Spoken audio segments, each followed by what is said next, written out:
Welcome, welcome, welcome, everybody, to another Sunday of When Black Women Gather. My name is Helen Higginbotham. I am the founder of this organization where we meet online every Sunday. We do trips, we do other things too, but for right now, we meet online every Sunday and talk about issues that are relevant to the Black community. And today, we have the pleasure of our guest being that Coach Thaddeus Gamory. How are you? I'm doing well, Miss Higgy. How are you? I'm good. I'm good. Uh, what we're doing today is we're going to have a one-on-one conversation with Coach, and we're going to talk about swimming, mindfulness, and I'm calling it Aqua Healing. Was that a good title? I don't know if you liked my title. Did you like that? Sure, Aqua Healing. There's a variety of ways to connect using the Yeah. phrases and describing it, so it all works. Yes. Yeah, I thought about just saying Aqua Healing.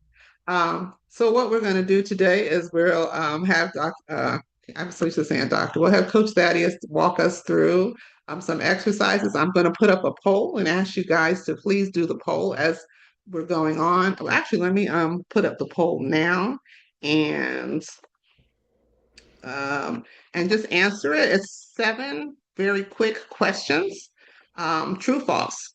So your first, and that'll give Thaddeus an idea of who's on the call. Um, so if you can't see it, let me know. Can you all see the poll now? I launched it. Okay, so Yes. if everybody can answer the poll, that would be great. And I'll leave it up for a while, but for right now, we can get a synopsis. So Coach Thaddeus, thank you, Phyllis McCant, for recommending that he be a guest for us. He has an interesting background, and I shared with you in the email and the text message that I sent out that he created a training program called Blue-Mindfulness, which he'll tell us about. He's going to talk to us not only about swimming, so I didn't want to make it that generic. That was just too generic, I think. But swimming is at the crux of it, and especially as Black folks, many of us have, I don't want to say issues because that frames it negatively, right? We have some of us can swim, some of us can't swim, and there's a whole bunch of reasons why we think we can or think or we don't or whatever. But somebody like Coach Thaddeus is you surf. How many Black surfers are out there with you? I'm more of a paddleboarder than a surfer. But yeah, I do work with surfers and teaching young kids to swim to be able to surf. But I'm more of a paddleboarder than a surfer. Yeah. I yeah. I don't even know the diff. Well, I know the surfboard there. So from being in Hawaii, of course, I've seen it looks fascinating. I don't think I could. It takes a lot. I'd probably be nervous trying to do that. So, um, but anyway, while people are taking the poll, if you just want to tell us a little bit about yourself and how we're going to handle this today, and then we'll go ahead and let you take over. I'll get off the screen. Sure. So if I could share, I'll just start the Okay. share. Is that okay? Yeah. Um, Uh-oh. Is that yeah, go ahead. I'm going to let the poll keep going. You tell me when you want to okay? see the results, okay? Sure. Can you see that? So Is that the full screen? yeah, but hit your slideshow so that you're just showing your slides. Did Yeah. it move? Do you see that? Yeah, we see it, but I think you just want to show us your slideshow. Right, I'm showing the slides. That's what I'm showing. Oh, Oh, so It's you showing don't the see ones it. on deck also. Oh, I see. You don't see it. Let's see. earlier you I see just the hit slides. slideshow. Yeah, right there. Okay, is that slideshow for everyone? Can you see it? Yeah, As we're seeing it. I don't know why it's not showing just the slides okay, because it did that earlier. let me back out. Yeah. No, no. It's almost as if it wasn't in play mode. Like we Oh, saw your backup slides. We saw all the slides in the left side panel. All right, I'll start I'm her not up sure if again. there's we a just did we play just did this button. perfectly, just so you guys know. Yeah, perfect. Right. Always goes this way. Those are the Wow. technology gods playing with you. How's that? Okay, go ahead and click your screen. I mean, click your slideshow. We see your screen, but we don't see your slides. Okay, I'm gonna have to. Yeah, I'm gonna have to. Okay. You don't see that. Okay, let me quit. But I'll just tell you a little about myself. So I'm Thaddeus Gamory, originally born in the Boogie Down Bronx, New York City. And I learned to swim as a child, and I fell in love with the water, and I studied swimming in college. I was a lifeguard, a triathlete, open water swimmer, a competitive swimmer, a springboard diver, and a triathlete. So I really enjoy the water in ways that are healing, and I decided to really dig in over the past 30 something years and study water. And why does it do what does? Why is it so beneficial? Why is it recommended that people do it and you can do it at any age? What is it about water that makes it so special? Now, I also use water for my own health and well being because my original career was working in law enforcement. I was a lieutenant in the New York City Police Department. And prior to starting my aquatic career, that's what I was doing. Now, I'm going to try this again, see if I got this right. Hold on. Do y'all see that? Yes, perfecto. Okay. Woohoo! We're there. So you tell me when you want me to give you the poll results. But for right Oh, now, okay. for those who just signed on, please take the poll. Thank you. I'm going to back Okay. out and leave it. I'm here with you in the background, but it's all yours. All righty. Thank you so much. Do you still see it? Yep. Yep. Okay. Yes. All right. For some Perfect. reason, I don't now. Okay, there Oh it is. no. No, you don't see it anymore? Yes, we see No, it's it. good. We see it. It's Okay. good.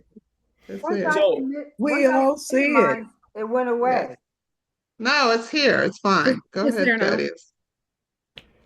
yeah, so this is just a little bit about myself. I'm a founder of the Mind Body Aquatics and the Blue-Mindfulness Training method. I'm a faculty member with the Center for Mind Body Medicine, and I'm certified as a mind body medicine skills facilitator.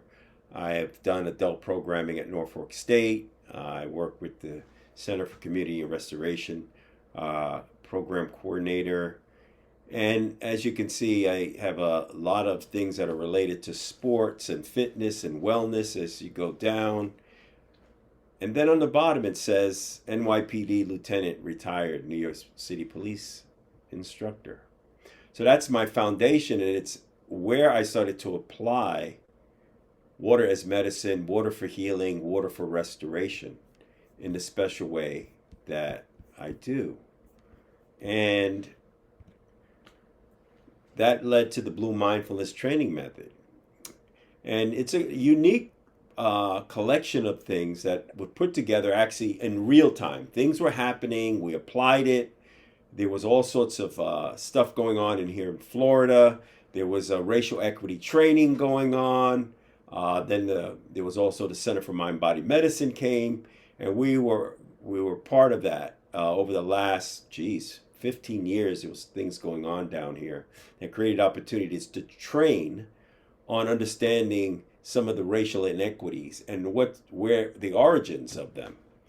And so while going through the training with the Blue Mindfulness concept came into being because it's a life skill and it's a wellness experience that many people of African descent and throughout the African diaspora don't have a relationship with water. And there's a reason why, that there's some racial trauma, anxiety around black folks in water. There's a history, there's a reason. So wanted to bring some cultural competence and some historically accurate information to folks as part of their journey of healing. Some of this is generational, actually. It's handed down where there's fear of the water. And then we can actually do something about it once we know about it. And we can experience increased calm, curiosity, confidence, and courage. That's where mindfulness comes into play when we're starting to work with folks around water. And you can see that these young children, these are children, right? And they are practicing mindfulness. And they perform better in school when they do that. And the result of practicing mindfulness is that you can go from your mind is full to your being mindful in the moment, present, calm, connected, curious, creative, confident, compassionate.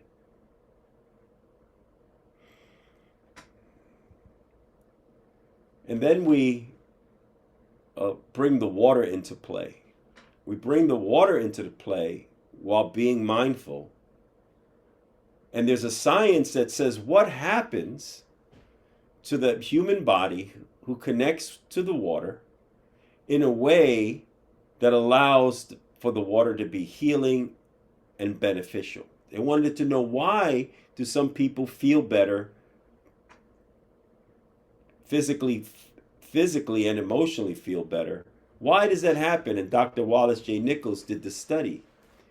And he had a conference in Florida in 2018. I attended, I met him, and we know why.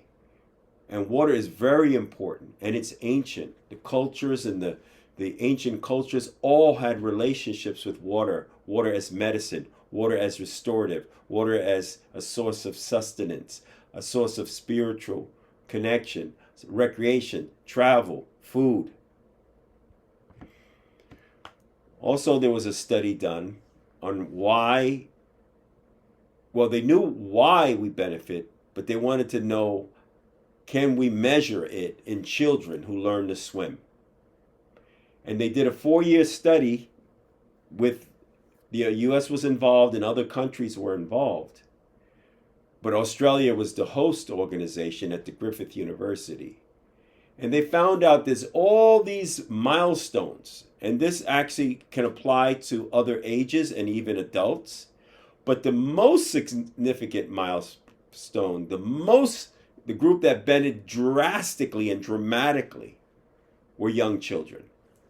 And they, across the board, cognitive, academic, verbal, linguistic, motor skills, social, emotional, cognitive development. But they also saw that it applies as children and even college students and even adults benefit from swimming and a relationship with water. Academically, cognitively, intellectually, socially, physically. Let me know if y'all can hear this. And the best way to understand blue mind is to first understand red mind. We're anxious, we're stressed, and that takes its toll. It's the first year in a decade that anxiety and stress is on the rise. That's a lot of red mind that we're carrying. You're going to break down, you're going to fall apart. If you look at places where there is no water, or where the water has been so despoiled that people are afraid to get in it, literally tap water has become something to be afraid of. This is our stockpile water for everything that we need, like bathing our baby, really. There's obviously the health impact of that, but the emotional cost of an entire generation of kids associating bath time with danger is going to be doing some lasting damage. When we first met, you said I did not become the man I could have become because of the separation I had from water. Someone always put a barrier there because they didn't like the color of your skin. I could sit on my grandma's steps and see those kids, and it just made you want to go over there and play, but we knew we couldn't. Harvey Welch turned his anger into action. He and his colleagues opened the first public swimming pool in his community. So that's where Blue Mind comes in. We have discovered through neuroscience and psychology that this insight is powerful and available to everybody, and it's free for the most part. People sometimes think Blue Mind is all about the ocean, but it isn't. It's about oceans, lakes, rivers, ponds, swimming pools. Even your kitchen sink can be a source of Blue Mind. Water is really the basis of life. We are all made of mostly water. We all spent the first 9 months of our lives swimming around in this dark watery pool called our mother. You need water to survive, but you also need water to thrive. Recovery on Water is a group in Chicago that gets women working through their battle with cancer out on the water to row together. We have women that are currently in treatment, and we also have women that are, a year out, 5 years out, 20 years out. We have women that are in their 30s through their 70s. Operation Surf helps veterans connect with the ocean through surf therapy, and they're having amazing results. There's a group named Force Blue, a team of special ops veterans. They are a powerful voice for the ocean, not just because the ocean needs it, but because the ocean is giving them something back. We know from creative people like Pharrell Williams that water is his source of creativity. He gets his music from the sound of water. In the same year, the Golden State Warriors, the New England Patriots, the Chicago Cubs all implemented flotation therapy, and they all won the national championships. You've been floating all season. You've also been winning a lot of games. Coincidence? It's pretty incredible to think that these elite athletes just floating in water and calming their minds, getting their blue minds on to enhance their athletic performance. When I first get in and see where my mind goes, a decision I might need to make in my life or something like that, and you kind of just process and take it in. Getting us more towards a blue mind state is really important for our personal health, for the health of our families, our communities, and even our country. It works best when we serve back, become part of something bigger than ourselves. We get so much from the waters of the world, and we have so much we can give back. And when that connection starts to flow, amazing things can happen. You got anything for me? Any advice? Swim. Yeah, man.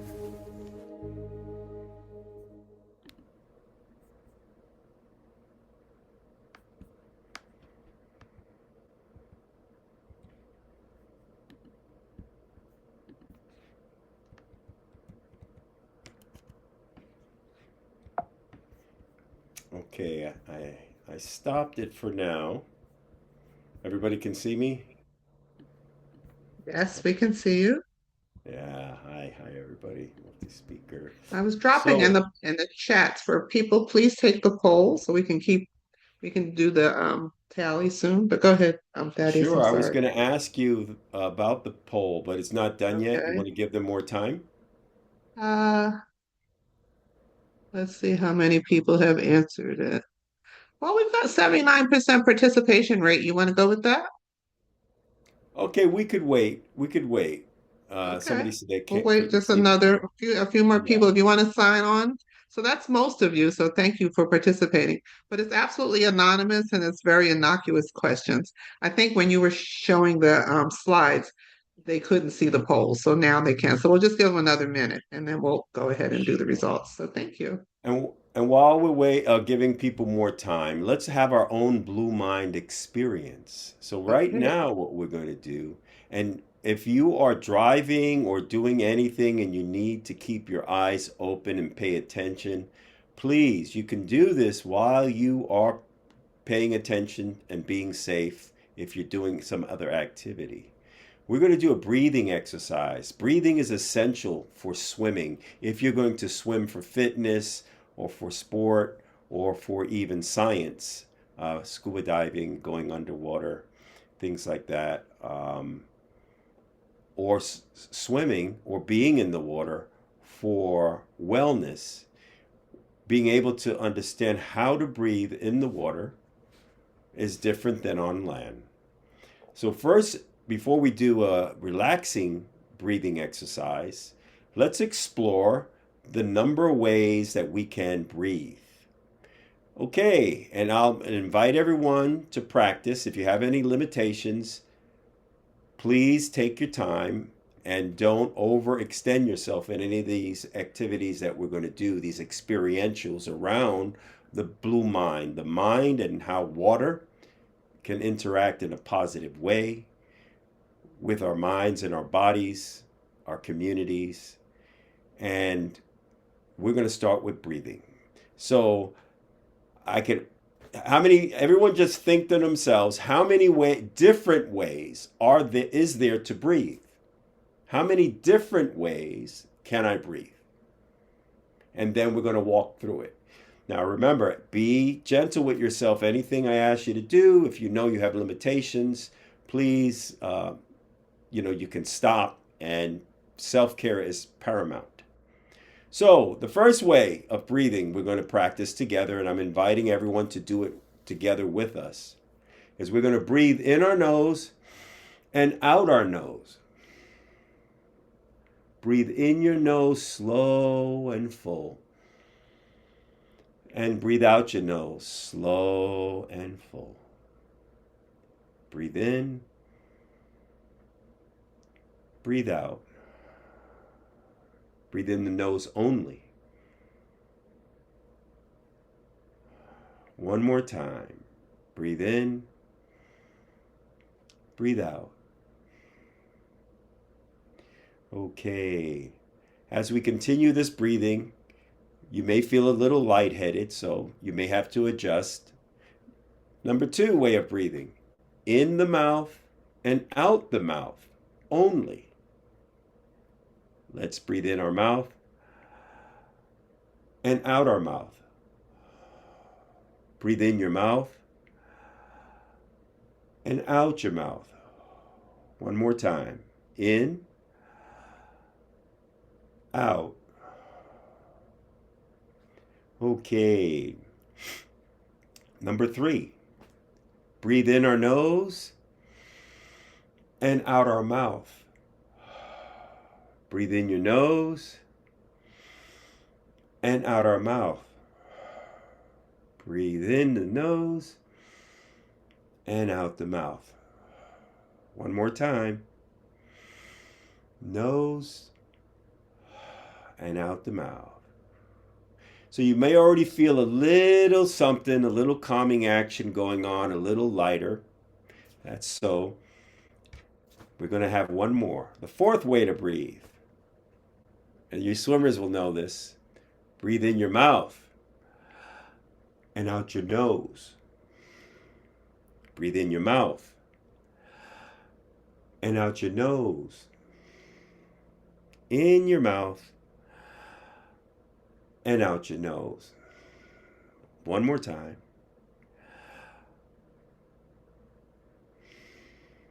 Okay. How many people knew there were 4 different ways of breathing? Most of you, yeah, I see you, Susan. Good. Most of you have probably done more than one because you had a cold, you were stuffed up, mouth breathing, or your mouth breathe at night while you're sleeping, or you have something in your mouth and you're breathing in, or you're doing yoga, you're doing it intentionally, or if you're in the shower,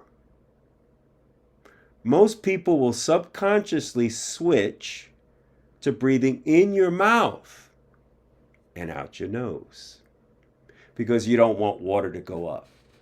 Check it out next time. When you're in the shower, breathe in your mouth. See if you do it, and if you haven't been already doing it, and then add it. Okay, Miss Higgy, how about that poll? Okay, I'm going to stop the poll and we'll get the results. We have 80% participation rate. So thank you, Paul. Share the results. There you go. Can you see them, Thaddeus? Yes. Half are black folk who know how to swim. Half, a little less than it, 41%. I am a person fear of the water. 41%. Okay. 90%, I find peace during my time at the ocean or near bodies of water. That's the blue mind. Y'all living it. I'm a black person who experienced traumatic events, swimming. I found myself in distress in the water. Nita says, wow. Okay. 50-50 almost. Yeah. Let's take a breath on that one. Let's just take a breath.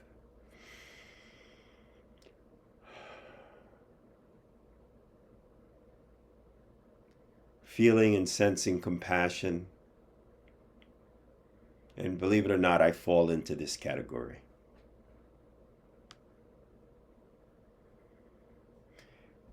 And number 5, I'm a black parent who made sure my children learn how to swim. Excellent. 69%. I tie water back to spirituality or healing. 82%. Awesome. I'm a highly competent swimmer, aquatic professional. 30%. All right. Here we go. Good to know. Good to know. Just you could use your digital hands. If anybody felt you could your virtual hand or your actual hand. Did you feel a difference from the breathing, the little breathing that we did? Did you notice anything? Excellent.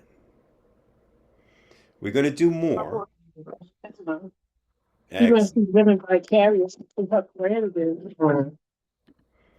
And now I'm going to go back to sharing my screen. Is this one of these is your turn? I hope I'm doing this right. Can y'all see that? Yes. Yes, we can see Okay. it. Uh-oh. Nope, I don't Don't want to play worry. that again. We already did that. How do I get to the next slide? Okay, there it is. Okay, so why? The question is, Okay, so it why? hasn't changed. It hasn't changed No? on the screen. No, advanced.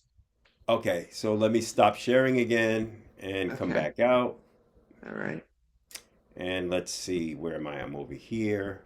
Okay, I see the full screen. Okay, come back over here. I definitely felt the breathing exercise. Thank you. That was great. Okay, what do you see There you now? go. Contested waters. Okay, thank you. Okay. So there was a study done, and this book was written, and he gathered data and information around swimming in pools and water. And there's a history. There's a real, legitimate struggle for Black people to feel comfortable in water spaces around the nation. That's a history that existed in the U.S. And there was conflict, and there was things that happened that contributed to the disparity of African Americans, and actually throughout the African diaspora and even beyond. BIPOC people globally and people of the global majority swim at a lower rate, or are able to swim at a lower rate than people of European descent globally. But it's also pretty pronounced here in the US as well. And there's a reason. Does everyone see the next page? Race, riots, and roller coasters. So look at what she's saying in the first paragraph, Victoria Walcott. In the first paragraph, she says, throughout the 20th century, African Americans challenged segregation at amusement parks, swimming pools, skating rinks, not only in pursuit of pleasure, but as part of a wider struggle for racial equity. So here, this also points to the beginnings and the reasons and the foundation for feeling less safe, less included. This something was happening. This was the North and the South. This was around the nation. This image here, this protest where these teenagers were this was in Philly or in Pennsylvania. Can y'all see that? The CDC Foundation report, November 2025. Yes. Exploring thank you. So I'm not going to have to ask anymore. I'm going to walk down. I had doubted myself that it was playing. So, exploring factors related to drowning risk among Black and African American persons in select states. This was reported at the World Drowning Conference in Egypt in November 2025. And the background that the CDC was using and delivered was for centuries, many Atlantic Africans have actively used water in a variety of ways, including boating, fishing, diving for oysters, gold, as well as for recreation and surfing. This is a fact. In the United States, historical systemic barriers altered family traditions around water-based activities and created an ecological system that hindered aquatic practices and culture in many African American communities. This is undisputed. This is a fact. Here's the cycle. So when you have historical barriers, you have fewer African American swimmers and role models. You have less aquatic professionals because swimmers, the young people and adults who swim, become the aquatic professionals, lifeguards, swim instructors, and coaches. You have less of them. You have more space for myths and stereotypes to take hold and develop. And you have more non-swimming behavior. At the turn of the century, in the late 1800s, early 1900s, more African Americans, and we're saying African Americans, could swim than people of European descent in the United States. Let me say it again. More African Americans could swim, were competent swimmers at the end of the 1800s, leading into the early 1900s.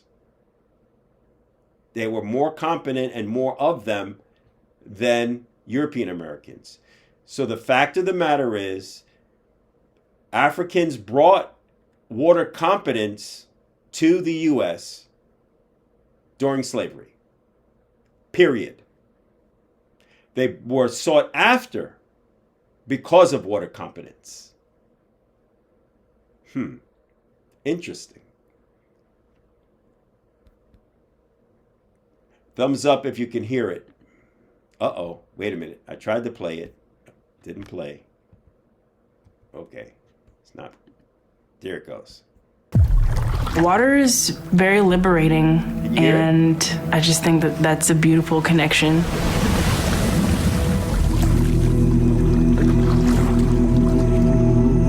So the first account of surfing in Africa was written in the 1640s. They're written before Europeans describe surfing in Hawaii or elsewhere in Oceania. Hey, listen to how these people are getting down.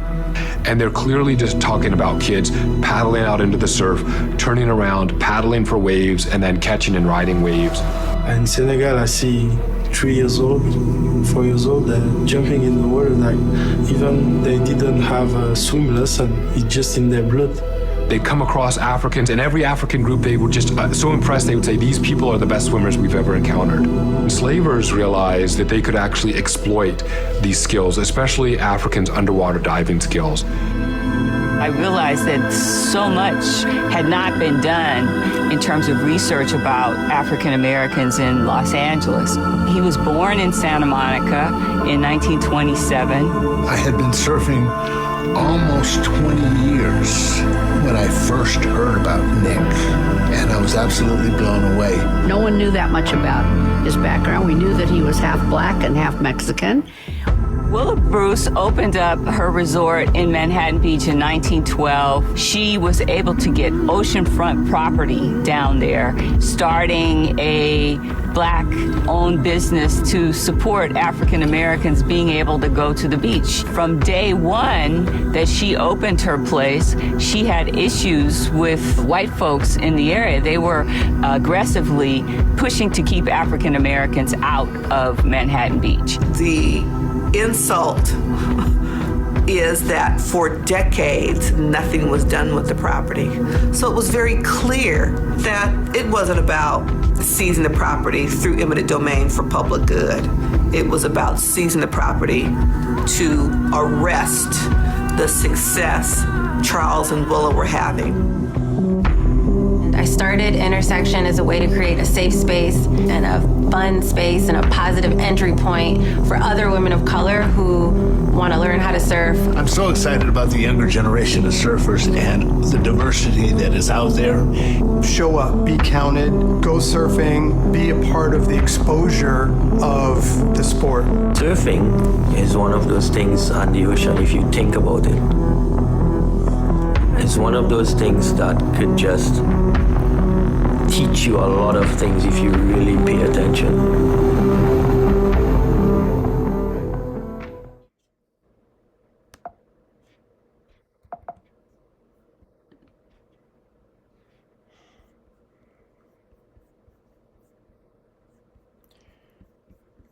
Okay. So part of the diversity in aquatics movement is to dispel myths, to promote, to educate, to support aquatic culture development for anybody that has, either in their family or community, doesn't have an aquatic background.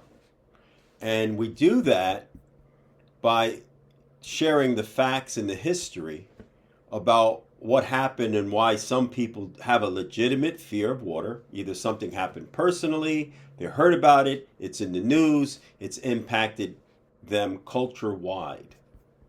Resma Menakem wrote a book called My Grandmother's Hands. And in that book, he talks about generational trauma and society, the impact of trauma on the body. And he's a mental health professional. He's in Minneapolis. And in that book, he says, trauma that has been decontextualized in a person, it was unexamined, unexpressed, unacknowledged, or even unaware, pre-memory. Trauma decontextualized over time in a person can look like personality. Trauma decontextualized in a family, unexpressed, unexamined, unaware, unresolved, over time in a family can look like family traits.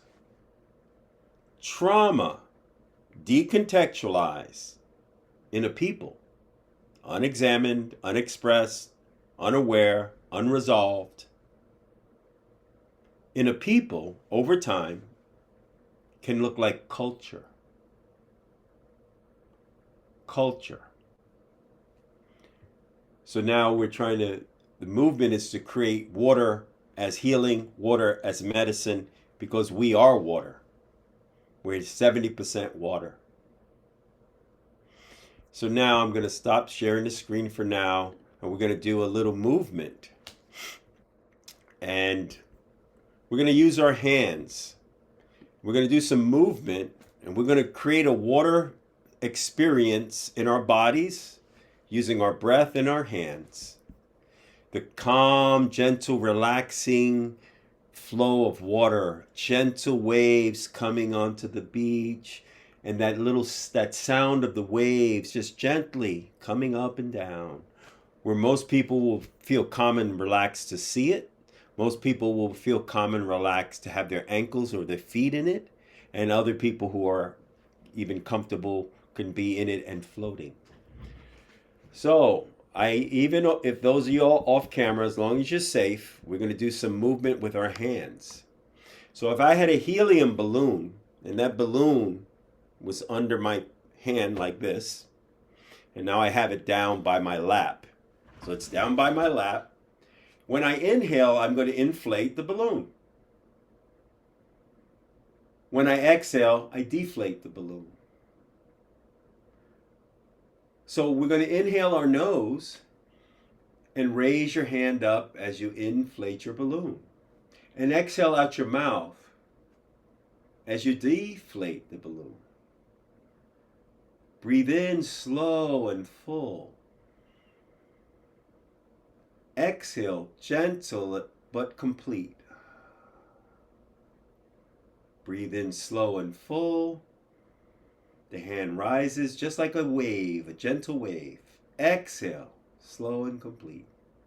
Now, if you want to, you can use both hands. I'm going to use both hands. Inhale, like a wave.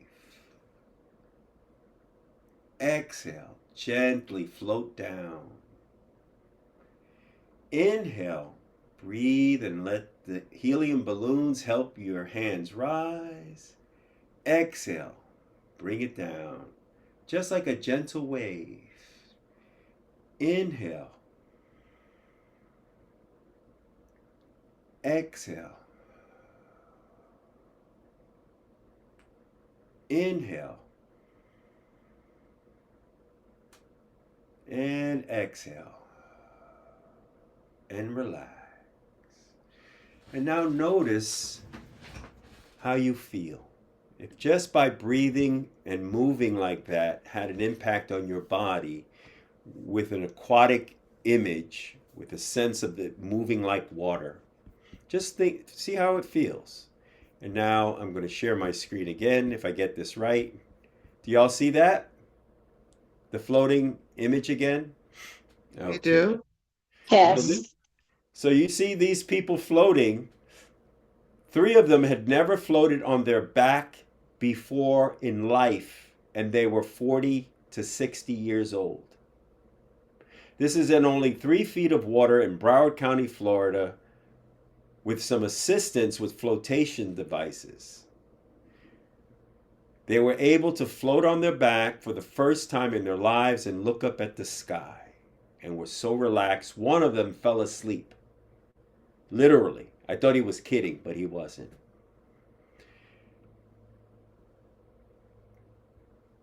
This is how water works. We're going to go some science on y'all here, besides the science of the blue mind, which I'll give you a little more detail about it. This is how it works on the body. When you're up to your shoulders or necks in water, 90% of your weight is offloaded. You're almost weightless. When there's also weightlessness and your lungs are below the surface of the water, your blood pressure drops. Your blood volume goes up. You have hydrostatic pressure, which reduces swelling and inflammation, and it's like compression on the body when you're submerged. There's less or almost no impact, but you have resistance.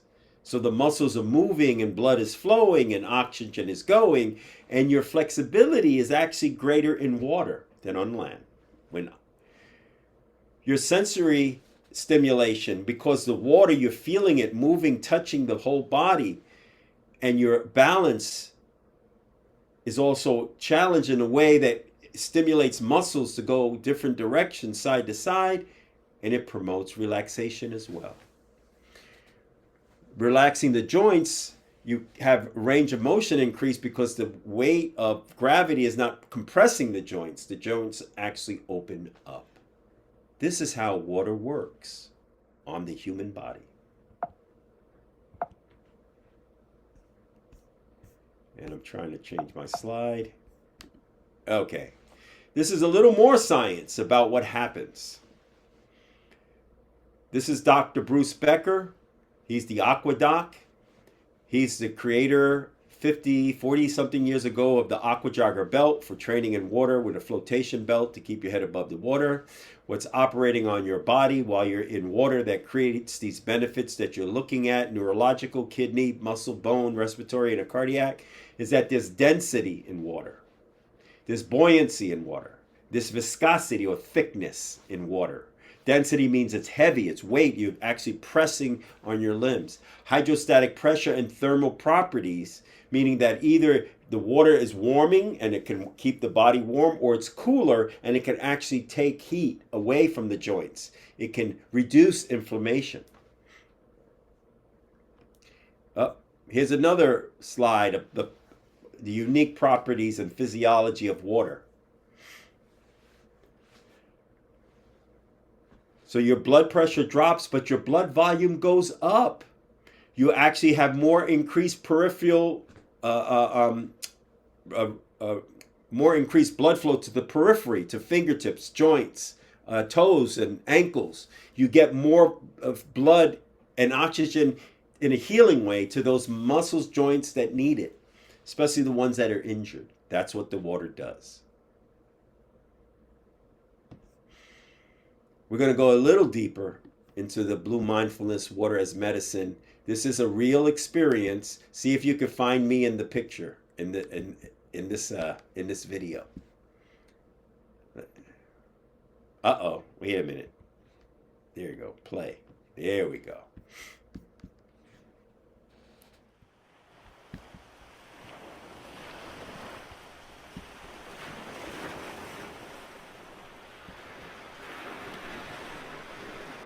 Goodbye.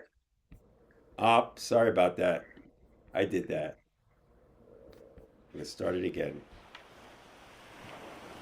Can everybody hear it? It just sounds a wave. hear it. We come to the beach every Sunday for a community of practice on the Vondi Mizell Eula Johnson State Park. This is the first historic black beach that was named after an African American, and so we come here intentionally to restore connection to water and nature.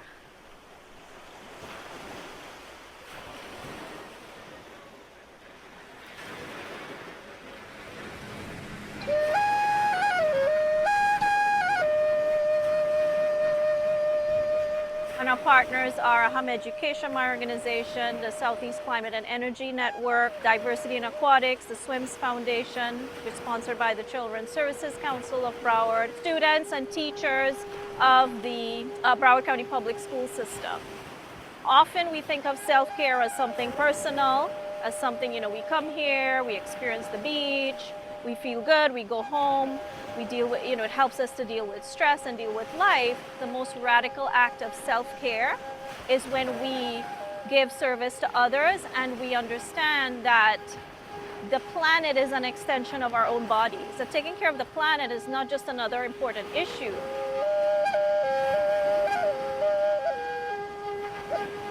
So today we're here, we're cleaning up, we're practicing mindfulness, we're cleaning up the beach, but we're doing it as a mindfulness practice. And we really look forward to growing this in our community in the years to come.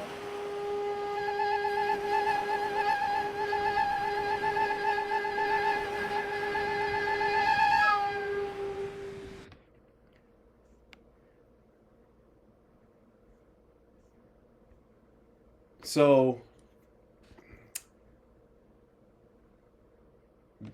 I hope watching that video or inspired you to think of the mind-body calming breath movement when you're flowing like water, listening to the waves and using your breath. And that experience was led by Diversity in Aquatics, Masters Adult Learn to Swim, and Masters Swim Club during COVID. And we've been continuing it since then. When we couldn't get to our pools, we went to the beach and it was healing. And the science says why. Even just looking at water, there's an effect in the brain. This is what the science says. They can measure it. Looking at water has a positive effect. Being near water, hearing water has a positive effect. So I'm going to stop sharing my screen, go back to here so we can see everybody. And that presentation was something I put together for West Coast University Nursing School in Miami. They have a Miami office. They started in the West Coast, and we actually educated them on the science of water for their own benefit, of breath and water for their own benefit as nurses, as well as because they're going to become advocates for learning to swim and being water safe. So I think, Ms. Higgy, I'm going to stop there and open up to a Q&A or anything else you might think we need to, a little question and a Q&A time. Would that Absolutely. Timing is good. Okay, you can lead that part if Okay. you'd like. Yeah. No. I think that I don't know if you're looking at the chats. People are sharing a lot of information over there. Oh, okay. Let's see. So let me just say for myself, I'll talk about my experience of swimming and maybe that'll encourage other folks to share theirs. So I've shared with you that I've taken swimming lessons 3 times and I still can't swim. And I'm listening to you and I think I'm wondering if it has a lot to do with the instructor because there's something very calming about your demeanor, which somebody else noted in the chat. And I think I can float. I don't think I'm afraid of water. Well, I guess I am. Because if I'm floating and I feel that I'm enjoying it. And as soon as I start to relax, I realize I might be floating out into 6 feet or better, where I'm not going to be able to stand up, and I get nervous. And my recollection from trying to learn to swim, is I can't get the breathing thing down. Like, breathe, turn, but I can't. So there's so much you said that was good, though. You talked about the history, and whoever thought that Black folks came here knowing how to swim, and now all of a sudden half of us are afraid to swim or can't swim. Do they swim on the continent still? I don't know. Usually people are on this call from everywhere. If anybody's on from Africa or even the Caribbean, please tell us, is that a stereotype that we have, that the Caribbean folks can swim? So those are just some of my initial thoughts. So um, you Well, I can respond. answer that question. I just came back from Grenada. The image behind me is from Grenada. Actually, I took that picture myself. I've been going there 4 years now. And Susan Steinhauser, you were with us 2 years ago, Susan? I think it He's was here. 2 years. And we It's were either work 2 or 3 years ago. It was one of the best experiences right? ever, ever, ever, ever. And we, But you already Diversity knew how to Aquatics. swim, Susan. Okay. I went to help teach. So yeah, I'm a swim instructor. And I can attest to Thaddeus's approach. And I don't know where everyone on this call is, but my first thought was, Thaddeus, how do we get everybody down here?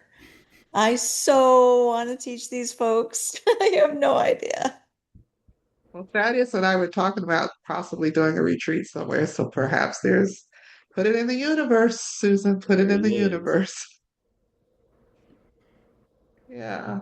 So there's a Kelly, your saying. hand. Mhm. Oh, go Go ahead. ahead. No, I No, was go just ahead, going to Thaddeus. finish the question about the Caribbean and the African diaspora, including the continent. The loss of swimming culture is universal across the globe.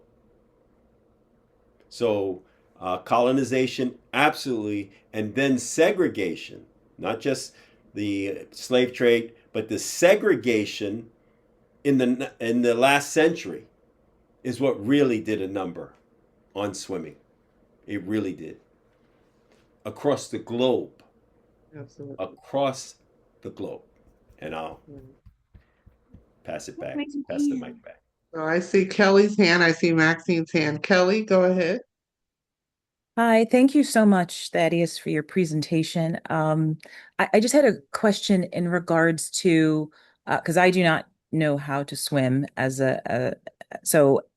in looking for either a swim coach, what are questions, especially as a person of the global majority, what type of questions should one ask, or things to look for in selecting someone to instruct you on how or teach you to swim, facility or the coach specifically? Well, there's adult learn to swim programming is not always as vibrant or as well developed. So it depends on where you go. So ideally, you want adults teaching adults that have more compassion, empathy, understanding of what it feels like to be not comfortable in the water and have some skills. So adult learn to swim programming, not just mixing you with a 16-year-old. Because some pools, what they do, they consider anyone over 16 an adult. So you'll be in the same class with 16, 17, or maybe even as young as 13. They may mix you together. So adult learn to swim is specific. U.S. Masters has a specific curriculum written by adults for adults. Trauma informed is another question. Are you trauma informed? Do you use any mindfulness? Do you breathe? Do you we were doing yoga, Pilates, and Tai Chi and Qigong on the pool deck before we got in. It was really setting the foundation for calm, relax, and feeling community. We're together. We're in this together. Less judgment, less worried about what other people are thinking, right? More able to feel calm and in a safe space. So word of mouth is quite often, once you start asking, especially in your local area, you could start asking. If you're up in Virginia Beach, by the way, there's the YMCA in Hampton Roads, and her name, but she does an amazing job, and she's an aquatic fitness instructor as well. That was a great question, Kelly. Thank you. And it looks like from the chat that a lot of people here are interested in wanting to learn how to swim. Maxine, what's your question, babe? I have 3 quick questions. One, so based on what you said, Mr. Thaddeus, is the fear of swimming natural or unnatural? Are some of us just born to be afraid? That's the first question. The second question is, how much water can get in your lungs before you're drowned? Sorry. And the third question is, do males find it easier to learn how to swim than females? Because my son picked it up a lot easier, I think, than my daughter.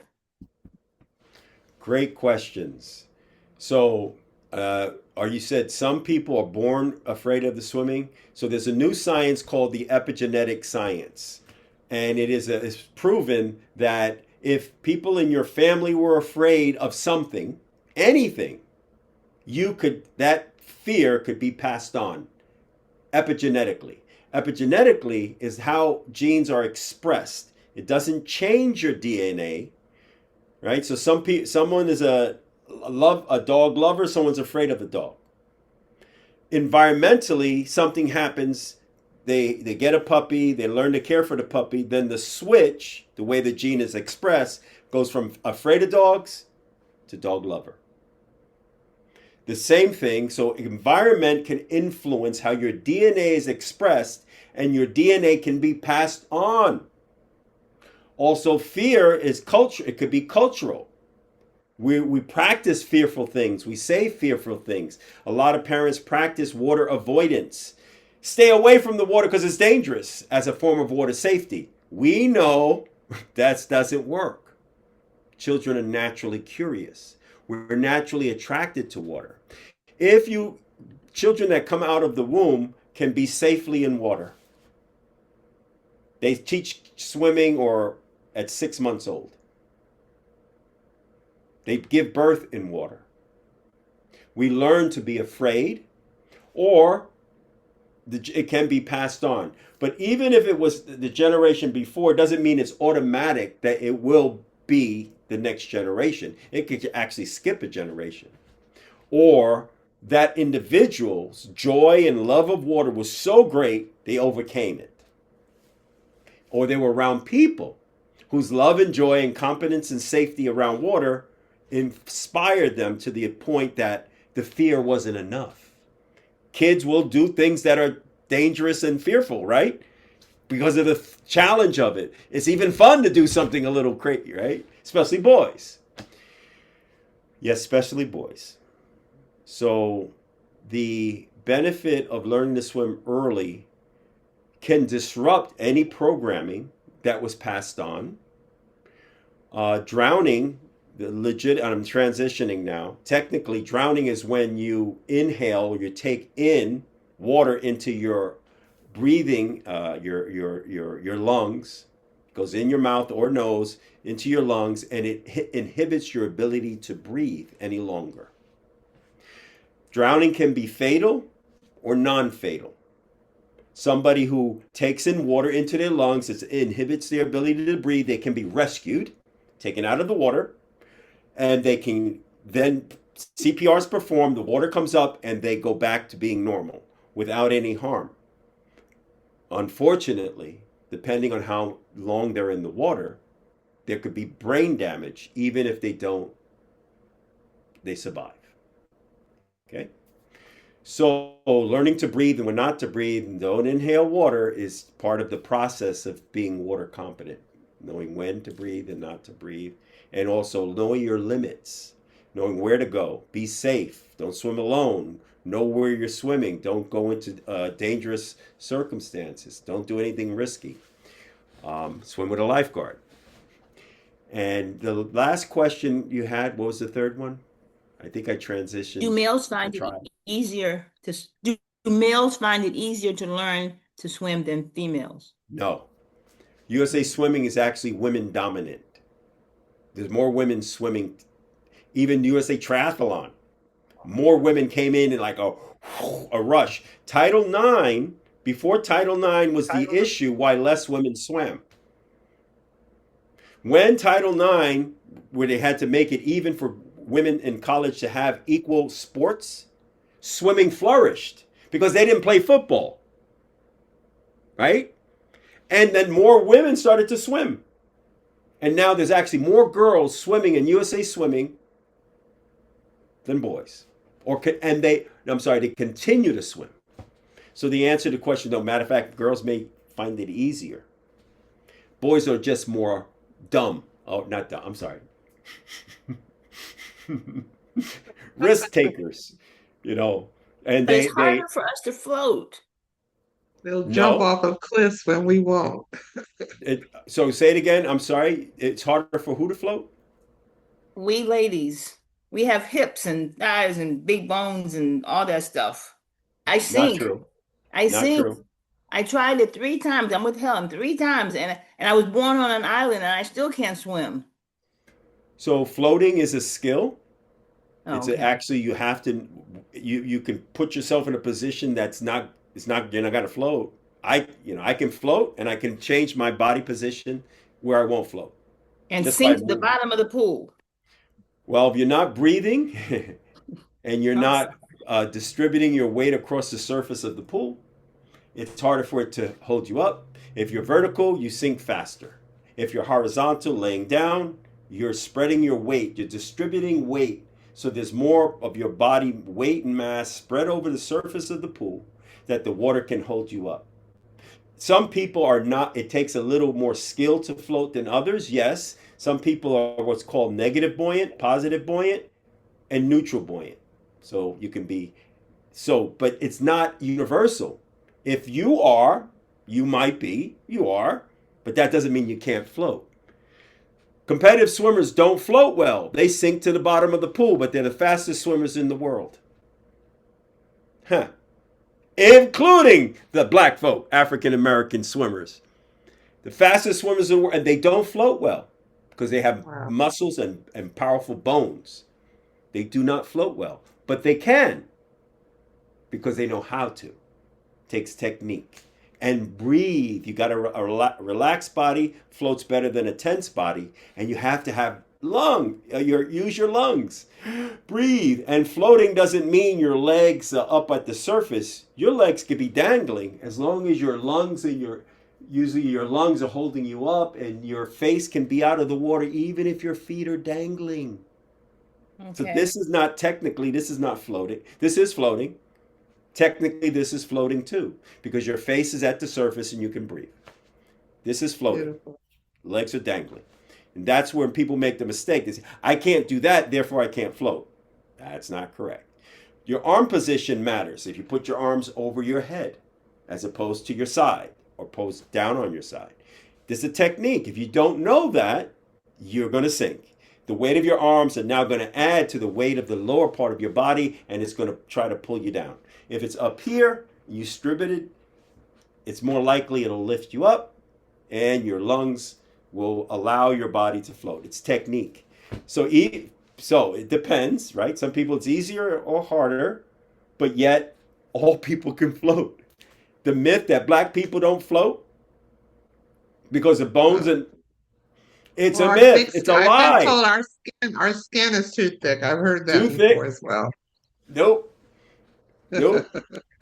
And what was the last question was boys. Okay, and I answered that, right? Boys tend to take more risks. Boys challenge each other. Boys are being reckless. Boys are being, and of course, they also, unfortunately, drown at a higher rate. Unfortunately, because they're risky. And yeah, they're not taught to be fearful where girls probably are. I don't see our friend. Aren't you from Grenada, Thaddeus? My grandparents from Grenada. That's what. There's a lady who's usually on here. I don't see her today. Really? She's from Grenada. Really? And she was saying that in Grenada, the boys can swim because they're just encouraged to, where the girls are not. The girls are, it's dangerous, don't do it, where the boys are more prone to swimming, she was sharing with us. What we found out, it depends. Now, different communities in Grenada have different levels of swimming competence. Some communities are known and others are not. But across the board, and this is from the health department in Grenada and sports, there's a perception that everyone can swim. And the fact of the matter is, in the Caribbean, in Grenada, 70 to 80% of the children could not swim, boys or girls. Boys or girls could not swim competently. Do they like to splash and play in the water? And this is the case across the Caribbean. There's a perception the Caribbean can swim just because they're on an island. Right. No, something happened. And I'll stop there. This is what we know. Thank you, Miss Max.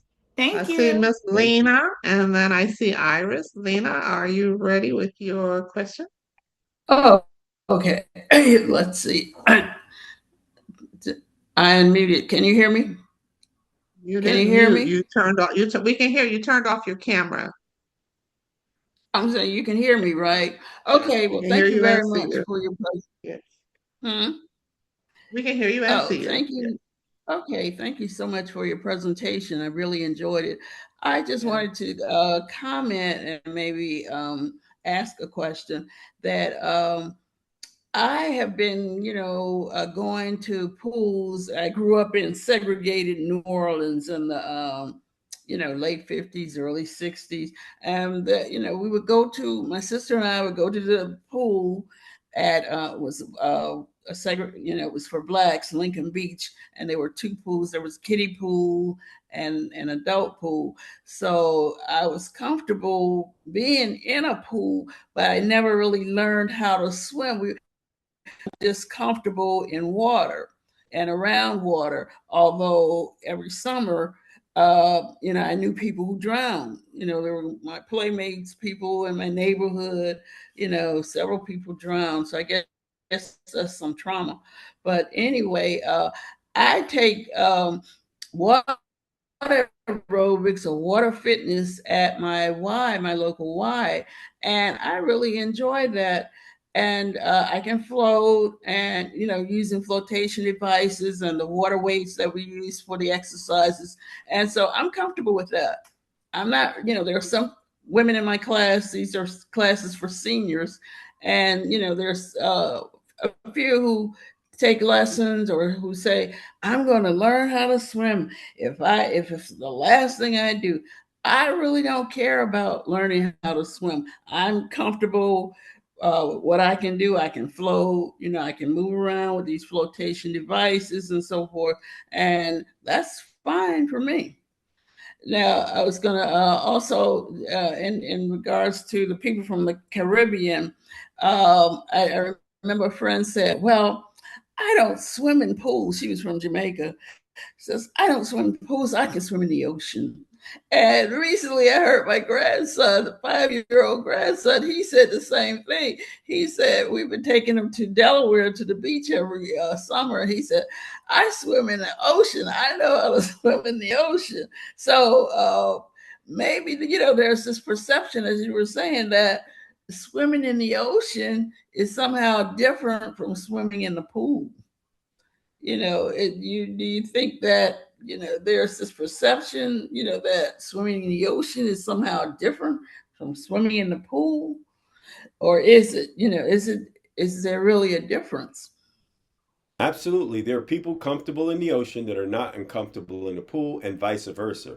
We have competent swimmers in a pool. I mean, competent, and they're afraid, uncomfortable, nervous in the ocean. The relationship with water is the issue. Understanding the water, understanding how the body works in water. Every pool is different. Every beach is different. And even the beach on another day is not the same. Yeah. The wind, the tide, the sand. Yeah, it changes. It's so having a relationship and knowing the water, knowing yourself. So we do in Diverse Aquatics, we bring people to the water, not only to meditate, as was in the video, but to learn to swim in the ocean. to do what's called open water swimming. A group comes from Atlanta. Actually, they were in Grenada too, and they're called the Atlanta Tri-Sisters. And they slowly but surely become comfortable in the beach water before they start to do any events where they actually swim. We had a group today, just earlier today, we had some folks who are training to do a triathlon. Black women, mature women, training them to do a triathlon, and some that have done so. And that takes getting comfortable from the pool to the beach. So it depends. It's not, and it is different. The lake is different. The river is different. So knowing each body of water, having local confidence coming from knowledge and wisdom. Don't do this over here. Do it over here. Don't go over there. That's not safe. Because local people say, no, don't swim over there. No, it's rough over there. You'll go over here. Because they know the local water. Really know it. I hope that answered your question. So knowing how to swim in the pool wouldn't necessarily save you if you're drowning in the ocean, right? Yes, most open water swimming training takes place in a pool. Competitive swimmers who swim open water train in a pool. The pool is the foundation, but still the open water is it's like another skill level. And knowing how to be safe because it is moving, it's dynamic. Yeah. So no, the pool, yes, pool is absolutely part of the journey to being competent in open water. But in Grenada, 95% of the people learn to swim at the beach because the beach is calm.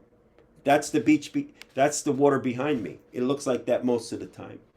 But the beach has riptides and sharks and wild things in it. The beach is, when you know the water and you know the marine life, there's no reason to be afraid of it. You're more likely in Florida to be hit by lightning than ever see a shark, let alone ever see one. You may have never see one. And I scuba dive and I'm still looking. And I swim open water all the time. So there's an unrealistic, disproportionate fear of the water. Jaws had something to do with that, by the way. The movie Jaws. It just devastated our relationship with sharks. We are not their food. We're not their food. Period. Yeah. We devastated the marine relationship with some of these animals that are there to just do their job. Okay, and I'm going to pass. What year is that movie? That's in the 70s, right? Yep, it did. It traumatized so many people. I believe that. No good. Yeah, it put fear in me about this. Thank you, Lena. Miss Iris, what's your question, babe? Thank you for joining us. Thank you. Thank you. More so than a question, more comment and share. Let me first start with saying thank you.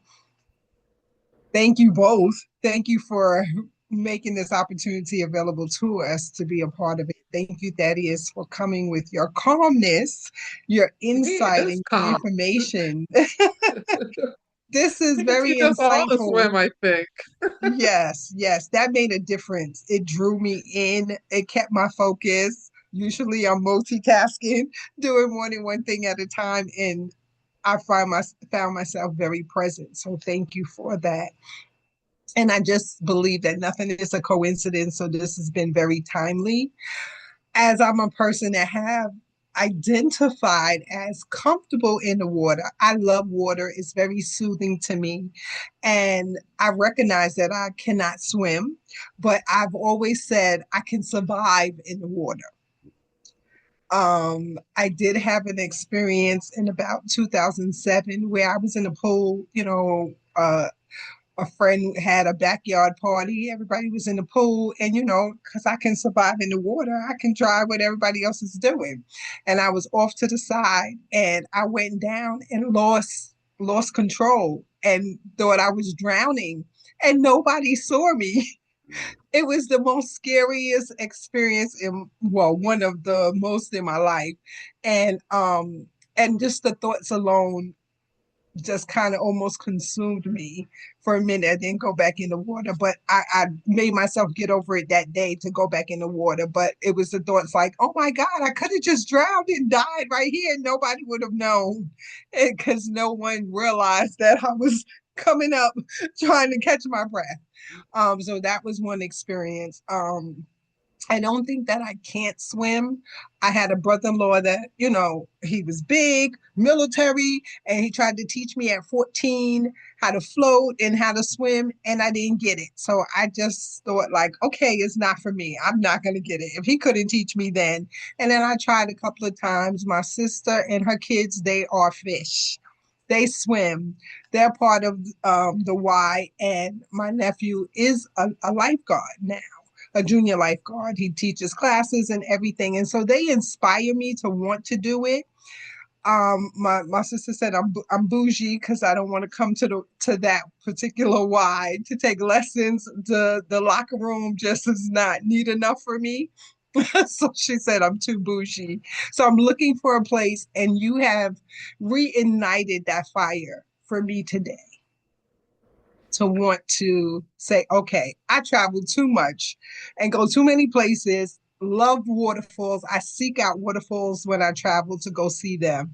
And the water speaks to me, calms me, eases me, allows my thoughts to flow. And I know how empowering it is, and I need to be a swimmer. I just need to be a swimmer. And so you have inspired me and then reignited me to go and do it. So I'm going to find some lessons in a place that I'm comfortable.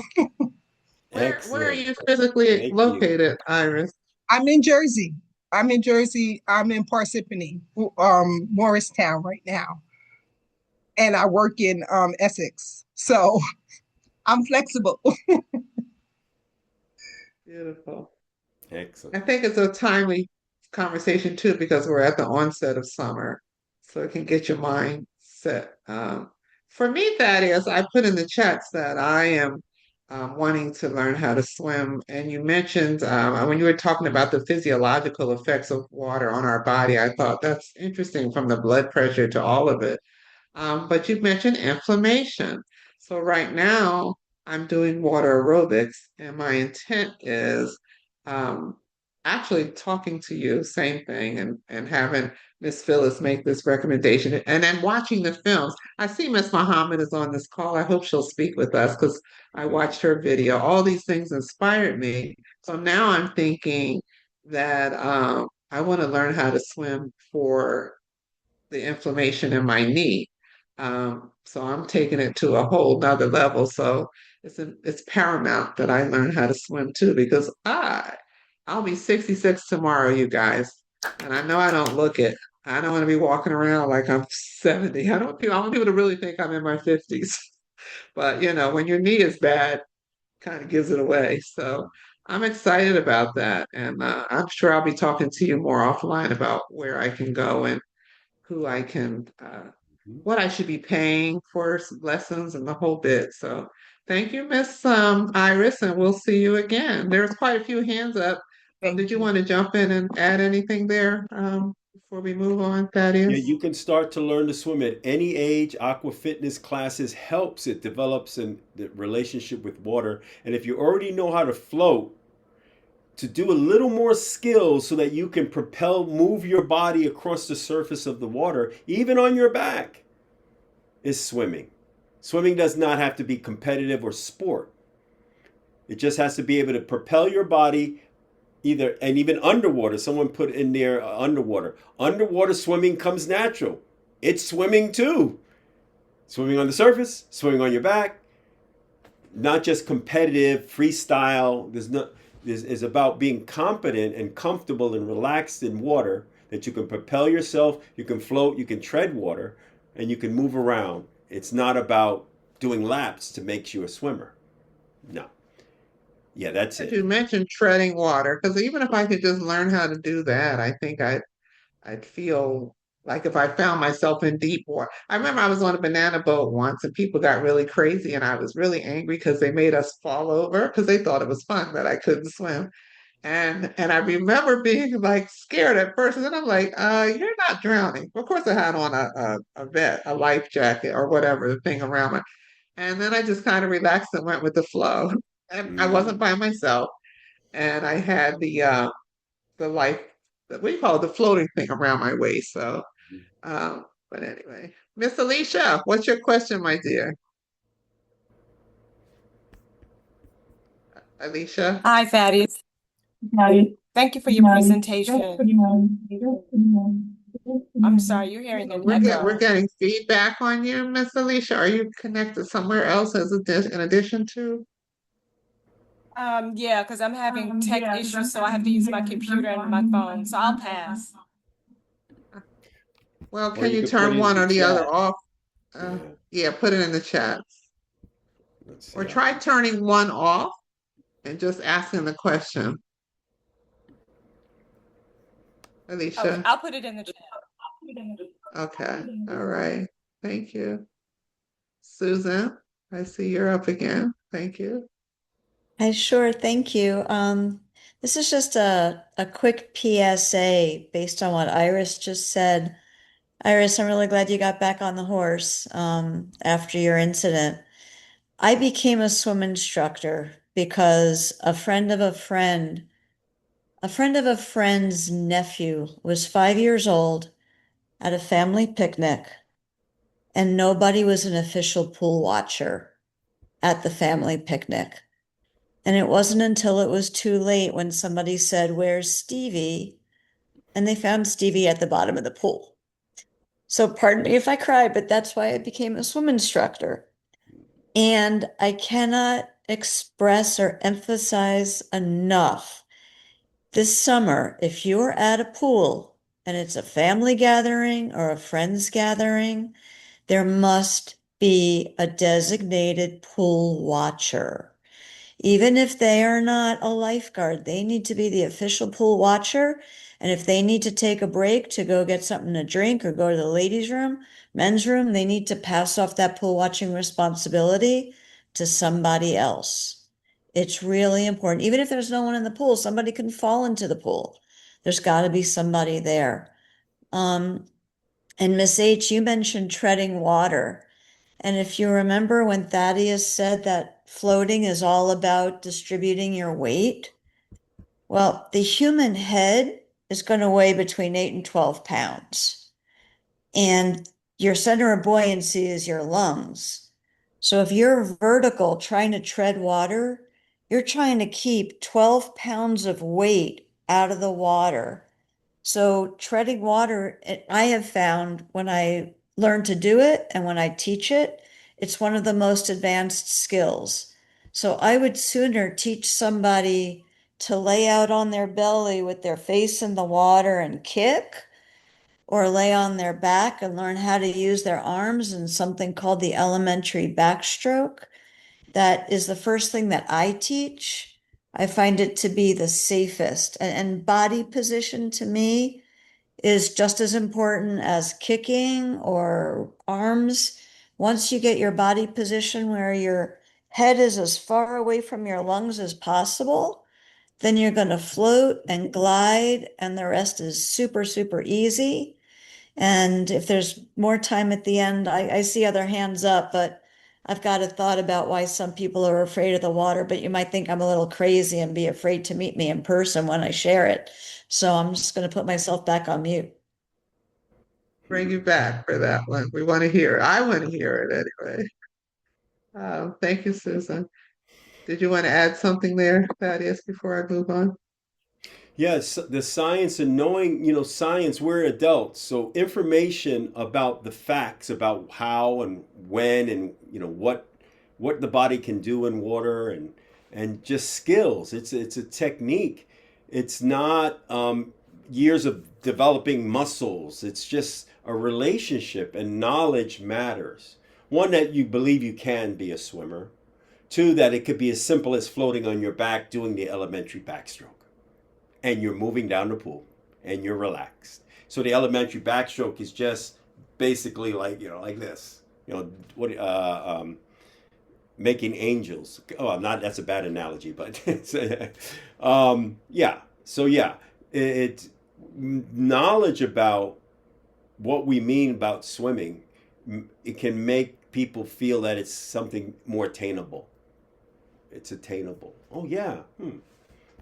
That's it. Yeah. I'll go to the I next. love that. I love that. Miss Phyllis, bringing you on. Alicia, did you want to try again? I don't know if you dropped your question in the chat. Did she? Do you see it? I was looking. Alicia, you want to try to speak? Wait, did she say she put it in the chat? I don't see it. I'm putting it in the chat now. Okay. Oh, you want to go ahead and try and speak? Let's see if it double. Alicia. Right now it's easier for me to put it in the chat. Okay. All right. Thank you. Miss Phyllis, bringing you on screen. How are you, my dear? And thank you for bringing Thaddeus to our world. We are appreciating this. Doing well. Ironically, our friend from Bermuda, Maxine and I are both from Bermuda, the island. Both of us do not swim. I was trying to ask her that, but she answered it before I could. And I am believing it's generational, because we would go to the beach. We would go have supper at the beach, and don't go in the water. You can't swim. I met Thaddeus in another Zoom setting, and one day he happened to have a beach scene behind him, Virginia Beach. I said, Thaddeus, in the chat, are you in Virginia Beach? And he was really at Virginia State, not Virginia State, Norfolk State University on a grant teaching adults how to swim. And it was like divine intervention. And before I could sign up, the grant went haywire, right, Thaddeus? But I'm determined. Maxine, I challenge you. Oh my gosh. I challenge you, Bermudian. Okay.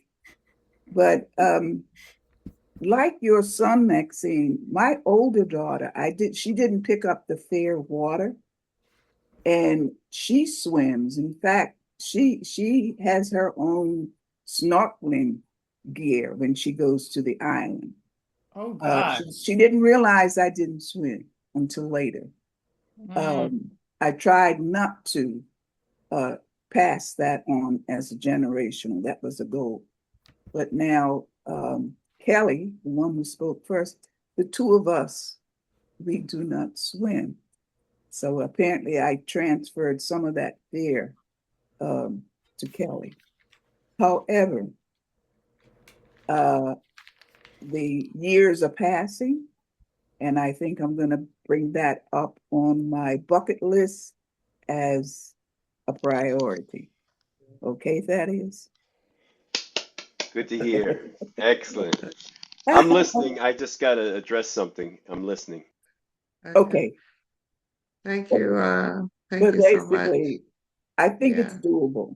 I really do. I think, well, Susan says we can all swim, so I'm going to tell her how, if you don't mind, tell Susan how old you are.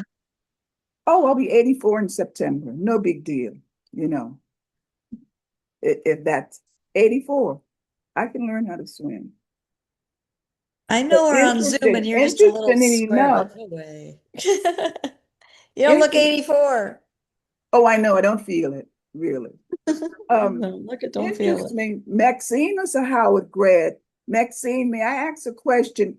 Was swimming a requirement for graduation? No, not for grad. I went there for grad school. We went to grad school. But in Florida and St. Pete Junior College, swimming was required. They took me out with a hook, that big long hook. They just put it in there. They said grab hold, and they pulled me to the side because swimming was required at St. Petersburg Junior College. Well, it was required undergrad at Howard. I did sign up, almost drowned, and found my way going to the head of the department, who had pity and she allowed me to substitute golf instead of swimming. God bless her. Okay. Yeah, I took swimming as a freshman in college. I don't think, and I went to school in the 80s, or late 70s, and phys ed was still a requirement. So I figured this is a good time to learn how to swim, but I didn't learn. All Helen, right, let me thank you. comment on that forced to learn how to swim thing. Yeah, hold on. Let me, I got Charlotte, and then I got you. Because I want to give Thaddeus back his afternoon. He's been kind enough to hang out with us. I don't want to keep him for a long time. Charlotte, go ahead. You had a question, and then Claudette, go ahead. Yes, I And Miss did. Well, Mohammed, I'm calling you out. If I can please have you come on and say a word or two for us, I would appreciate that. But no pressure, no pressure. But go ahead. Who did I say? Charlotte. yes. Well, first of all, happy birthday, Miss Hickey. But Thank you, darling. second, Thaddeus, one question has been answered. I wanted to know if there was an age limit on learning how to swim. But the other one is asthmatics. Can asthmatics successfully learn how to swim? Great question, and the answer is there is no age limit. The oldest person I took actually to a swim meet was 82. Wow. 82. I've taught swimming to folks in their 80s and their 70s. It is actually the only sport that you can practice at any age and learn and develop skills at any age. And it's much simpler than people think. If you have the right instructor, trauma-informed, anxiety-sensitive, adult learn to swim. And it's different if a teenager. It's not the same. And what was the other? There was two questions. Asthma. Asthma. Can Yes, asthmatics learn to swim? absolutely. They're competitive swimmers who are asthmatic. It helps with their asthma, but they keep their inhaler. They keep it next to them, and they let the coach know I have an inhaler if they need it. But asthmatics do swim at a very high competitive level. Wow, thank Yes. you. Make the inhaler in the water? No, on the side of the pool. If they feel it Oh, so coming. nearby. Yeah, Nearby. if it's coming on. Okay. Yeah. Thank you. Thank you, Charlotte. Claudette, what was your question real quick? And Thaddeus, the question from Jim, Alicia was about Jamal Warner. I wondered about that too at some point when you were speaking. But let's hear from Claudette and then let's talk about Jamal. And Miss Mohammed, I'm going to bring you on screen if you don't mind. Go ahead, Claudette. So, island born with a constellation of issues around water trauma. Been on the beach, got pulled out in a riptide as a teenager, and got lucky. Somebody saved me. Had to take it in high school every semester from 10th grade to senior year and failed it with a big fat F on my report card every single semester because I was traumatized by the instructor. She was fully dressed in her gym uniform and showed us the pole, the long metallic pole, and claimed that should we have any difficulty in the water, she would put the pole in and we needed to grab it. I stayed on the sideline every semester, then got to Howard and discovered as a liberal arts major that it was a requirement for graduation. First semester, my roommate signed up, said, "Ooh, the pool in the women's gym is broken. Sign up for the class." I'm like, hell to the no. Sorry, ladies, on a Sunday. Every semester in high school, no. And I'm going to start out college this way too, not doing it. Well, she got lucky. They didn't fix it, so they had to pass everybody. Me, unfortunately, I did not sign up. So the next time I went to my counselor, guess what she puts on my class record to start my sophomore year? Swimming classes. I was like, I am going to die. And at Howard, for the person who asked the question, there was only one way to get out of it, with a doctor's note, and it was a doctor that they would choose, and you would have to have a medical reason why you could not take swimming. So I managed to navigate through it because I had been in every semester in high school. I learned all the strokes. I could teach others. And it was my breathing issues, water in the eye issues, like I said, a whole constellation. And the chairman emeritus of the physical fitness department saw me one day, and he's like, "You know all the strokes. You're teaching all your classmates how to do this." I said, "I should. I took it every semester in high school." He says, "Okay, we got to figure out what your trauma is. What's holding you back?" And he figured out if he gave me goggles for my eyes, that would take away the water in my eyes issue. But I couldn't get the breathing together. So that's how I learned to swim underwater. And then at the end of the semester, we had to take the Red Cross test, which means jump off the high diving board into 9 feet of water, touch the bottom, come up, and swim laps.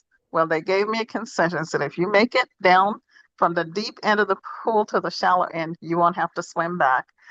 But you won't have to do the high dive, but you must jump off the side of the pool and touch the bottom of the pool.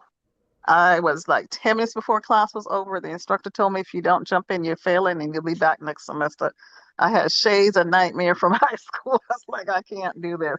All my classmates were sitting there rallying. They're like, look, just jump in. You can do it. You can do it. Somehow, 5 minutes before the end of the semester, I jumped in, made my way to the bottom, and then realized, oh, I'm halfway down. She can't possibly not see me all the way, not touching the bottom. So I head off the middle part, maybe about 7 feet or so down, hit the wall, and just came up gliding and did all the combination of my strokes to get down the lap. I get out the water. She says to me, "We saw you. You didn't touch the bottom. You got to come to it." Oh, I said, "Nope." She says, "Okay, you deserve an A, but you're not going to get it if you don't jump in." I said, "Lady, if you tell me I'm not passing, that's a different story. But if you're telling me I can pass what I just did, I'm out." So no, the trauma is still there. It's very real. And because of it, I made sure that I taught family members how to swim at a very young age. But like Helen, if my feet can't touch the bottom, I ain't moving any further. Little trauma. Her That's story my story. is her story rather typical. And I brought Miss Muhammad on screen with us. I'm sure you don't mind, Thaddeus. No, not at So you all. can Hey, introduce her. Desna, You how are can you? introduce her and tell us all about her, and I'm she can good. tell us about If herself I as could just well. quickly say something about trauma, there's something called post-traumatic growth. Just Yeah. because it was a traumatic event, which is a legitimate concern, doesn't mean it has to continue to exist. You could actually not only heal the trauma, but you can actually have a growth from it, not despite it, but because of it. That's what we know about the body now. Breathing and breath work on land, learning how to be more calm on land and mindfulness practices on land can contribute to calm and easier breathing in the water. If you breathe rhythmically in the water, it keeps you calm. You have a rhythm to your breathing. Inhale, exhale, and exhale in the water and inhale above the water. So absolutely a growth, post-traumatic growth opportunity does exist. We have swimmers, lifeguards who've had traumas and stopped swimming, who then went back and actually have a better relationship with water. Wow. I'm raising my hand because that was me. So that's it. That's my response. And thank you, Hesna. Good to see you. Hey, I'm enjoying this conversation. Thank you for inviting me up. I appreciate it. How you doing? I'm so happy Now to see. I I had can't hear shared. you. Now I can hear Thaddeus you. is muted. Thaddeus, you're muted. I don't know if you know that. You're muted. Yes. Okay. I'm sorry. Yes. Okay. Go ahead, Miss Higgy. Yeah. Just so you know, I had shared your video about your swimming experience with the ladies before today. So some of them had already heard your story. So I just got to ask you, did you ever see the young Black girl at the pool ever again? I have not. I have not. But I did a master's competition back in May. And I saw a young lady. She was older, somewhere between 18 and 24. And she was competing. And we, bumped fists in the locker room. But I have not seen that young lady yet. I have not. But she has inspired me. That encounter with the young lady inspired me to find my swimmers tribe. And I just reached out to all different organizations, and I landed on Diversity in Aquatics and Swim, Bike, Run for Life, where I had met Thaddeus, and he's going to get me trained to do the Blue-Mindfulness swim instruction. I'm already a master's adult learn to swim instructor, but that's one of the things that this young lady inspired me to do. Not only to find my swimmers tribe, but to compete, to teach adult women, Black women, to swim, and just to be a lifeguard. And I have a wicked case of tendonitis in my thumb, so I have to wait for the lifeguard certification. But I just hope that I can add to the initiative that's going to increase the number of people who look like me in the water. I live about 50 miles north of New York City, right near the Connecticut border. And I swim in Connecticut because it's just closer at the Wise. And I don't see people who look like me swimming laps for fun and exercise. And seeing that young lady was fabulous. It was fabulous. It inspired me so much. I did a lot of the research. I read the books that Thaddeus was talking about. I also got back into scuba diving. I've been a scuba diver for a long time, a specialty diver, and I just kind of hung up my fins and I said, no, I'll take them down. So I'm getting back into my scuba diving, and I'm just enjoying it and seeing it as activism. You know, my parents were activists and I grew up that way. And I In the went on chat who your marches. parents were, but maybe you can tell Oh, everybody who okay. your Ossie Davis and Ruby D. And we went on marches and we picketed and we did all of that. But I never went out, I never did a paddle out or a wade in. You know, I never did any of the aquatic activism. And so now I can do that. I don't even remember learning how to swim. It was just having fun with my family in the pool. And I love the water. Pictures of me, I'm always in the water. And, you know, we talk about things that keep us out of the water. I was one of those high school students. I had an afro then. There was no way I was going to go swimming, mess up my afro, and go back to class. No way. So I got a note from the doctor saying I had asthma. I couldn't swim. And then I had one of those 365, you know, 24/7, 365 kind of jobs, you know, where you have to have your hair looking all tight and everything, and then you don't have time. But now I'm in a space in my life where I can swim, and I want to help other people to swim. I have a student, she's a friend of mine. And the first thing, she had trauma, she has trauma. And the first thing that we're doing, we started with standing in the water, in the pool. So we were just standing and then we were walking. And the next time we go, we're just gonna kind of jump a little bit, just jump. You know, and then maybe we'll get our face wet and do things like that.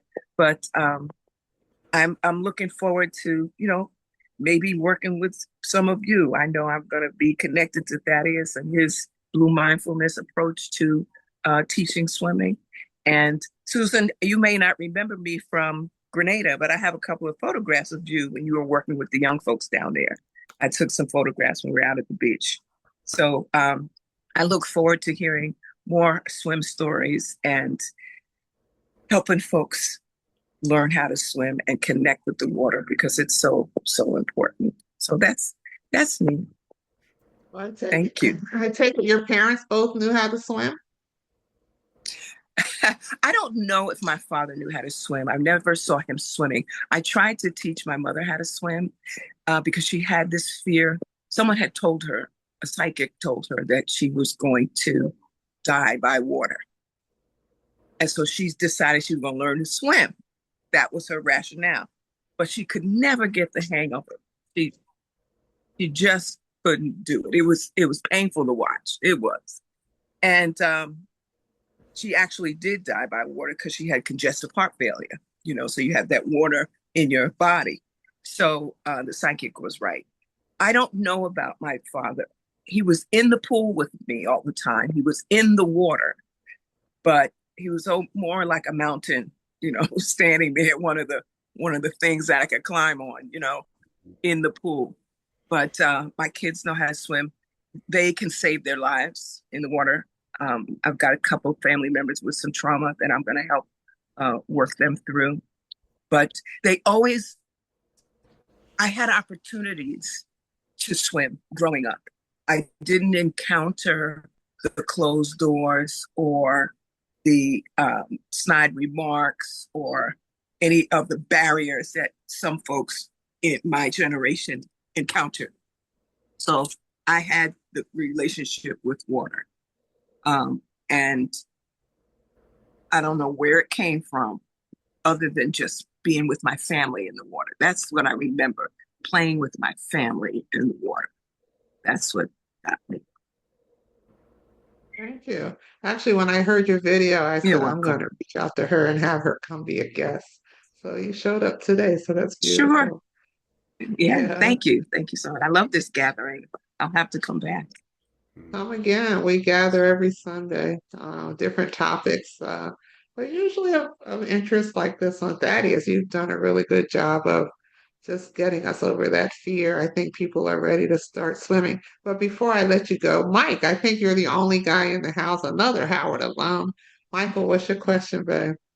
Hey, Miss Higgy, happy birthday to you. Thank you. Good evening, ladies. And hey, Coach, listen, I was in the class of 73 at Howard, and that was not a requirement at the time. However, I wanted to compete in a triathlon, and swimming was obviously my weakest event. So I took lessons here in DC, and in order to get a certificate, we had to swim a mile. And the instructor always told us that when we got tired, we would start swimming. And he told us to use rhythmic breathing, and that paid off even to this day.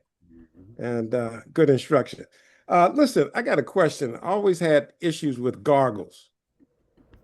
I went to the Magic. I don't know if you're familiar with it. It's an online service, and they use AI to design swimming goggles.